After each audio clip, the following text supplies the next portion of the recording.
অসমৰ জাতি মাটি ভেটি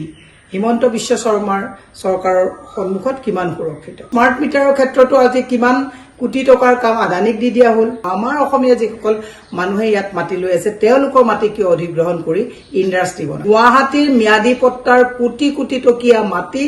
পানী দৰত বেপাৰীক দিব আৰু আমাৰ মানুহক কইব তোমালোকে আমুকত যোৱা তামুকত যোৱা এজন মুখ্যমন্ত্ৰী আৰু এই বিজেপি চৰকাৰৰ লগত অন্ধভাৱে সমৰ্থন কৰি থাকিলে জাতি মাটি ভেটি ভাষা সকলো যে জলাঞ্জলি দিব লাগিব এই কথাটো আপোনালোকে মনত ৰখা ভাল অসমৰ জাতি মাটি ভেটি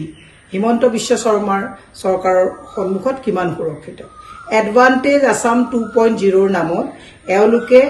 বেলতলা মৌজাৰ সৰুসজাই গাঁৱৰ মানে ৰেভিনিউ ভিলেজ আৰু তেওঁলোকে প্ৰায় 28 বিঘা একঠা 8.72 লেছাজ ম্যাদী পট্টাৰ মাটি প্ৰায় 62 জন মানুহলৈ তেওঁলোকে জাননী জাৰি কৰিছে যে আপোনালোকৰ মাটি অধিগ্ৰহণ কৰি তাত ইণ্ডাষ্ট্ৰিয়েল গ্ৰোথ কৰিব ইণ্ডাষ্ট্ৰি আমাক লাগে কিন্তু ম্যাদী পট্টাদাৰ যিসকল আমাৰ অসমীয়া ইয়াত বহি থকা যিসকল আমাৰ অসমীয়া মানুহ এই অসমীয়া মানুহসকলক তেওঁলোকে ম্যাদী পট্টা খালি কৰাই ইয়াত তেওঁলোকে এডভান্টেজ আসামৰ নামত বহিৰাজ্যৰ বনিয়াক তেওঁলোকে মাটি গটাব বিচাৰিছে মই মনত পেলাই দিব বিচাৰিছো পতঞ্জলিৰ ক্ষেত্ৰতে হওক আপুনি পাম অইল ইণ্ডাষ্ট্ৰিৰ ক্ষেত্ৰতে হওক এই গুটেইবিলাকত যিবিলাক বহিৰাজ্যৰ বনিয়ত পানী দৰত মাটি হস্তান্তৰ কৰা হৈছে তাত চকীদাৰ পিয়নৰ বাদে কিন্তু কোনো ধৰণৰ আমাৰ ল'ৰা-ছোৱালীয়ে চাকৰি ভাল উপযুক্ত চাকৰি তাত পোৱা নাই মই মুখ্যমন্ত্ৰীক কৈছো অসমত আৰু মাটি নাই নেকি আপোনালোকে যিবিলাক ভিতৰত আছে তাৰমানে এওঁলোকে কিবিলাক আমাৰ ৰেডিমেড বস্তুবিলাককে ৰাস্তাৰ কিনাৰত ল'ব বিচাৰিছে যাতে খুব ধুনীয়াকে তেওঁলোকে ইণ্ডাষ্ট্ৰি বনাই ট্ৰান্সপৰ্টেশ্যন একো কষ্ট নোহোৱাকে আমি বনাই থোৱা মাটিবিলাক তেওঁলোকে লৈ যাব যেনেকে আপোনালোকে দেখিছে স্মাৰ্ট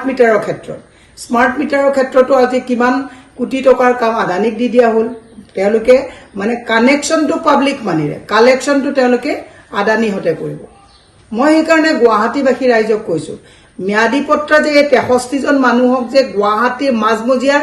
মাটি দিব ওলাইছে এনেকুৱা নহয় কাইলে আপোনাৰ মোৰ ঘৰৰ মাটিও কিন্তু প্ৰয়োজন হলে এওঁলোকে লৈ যাব সজাগ হ'ব হল এই কাৰণে মই আপোনালোকক অনুৰোধ কৰিছো মই একচুয়ালি এখন আপলোড কৰি দিম বুলি ভাবিছিলো কিন্তু ইয়াত মই মানুহ যিসকলে তেওঁলোকে বেয়াও পাব পাৰে নটিছখন মোৰ হাতত আছে মই কেমেৰাত দেখাই দিছো গভৰ্ণমেণ্টে কেনেকৈ মাটি বিচাৰি যে আপোনালোকক বেলেগ জেগাত মাটি দিব মই ধৰিলো আজি মই ইয়াত আছো মোক বেলেগ কৰবা জেগাত দিব এই কথাটো যে তেওঁলোকে বিচাৰিছে বেলেগটো বহু জেগাত মাটি আছে ইণ্ডাষ্ট্ৰি বনাব তেওঁলোকে ডেভেলপমেন্ট কৰি লওক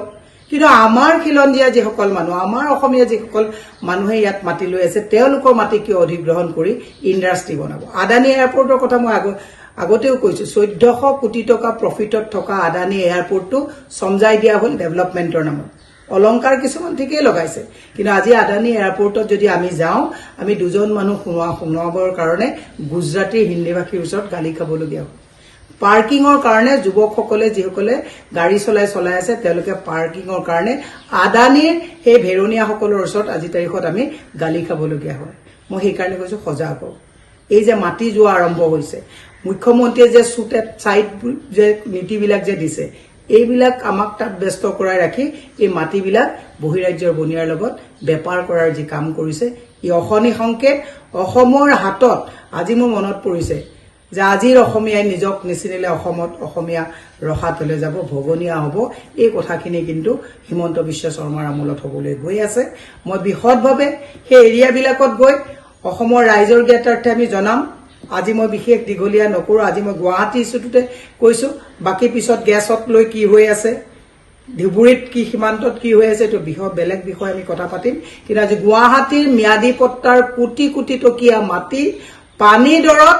বেপাৰীক দিব আৰু আমাৰ মানুহক কইব তোমালোকে আমুকত যোৱা তামুকত যোৱা আজি লোহাৰঘাটত কি হৈ আছে সব আমাৰ যিসকল স্বদেশী তেওঁলোকে আজি লোহাৰঘাট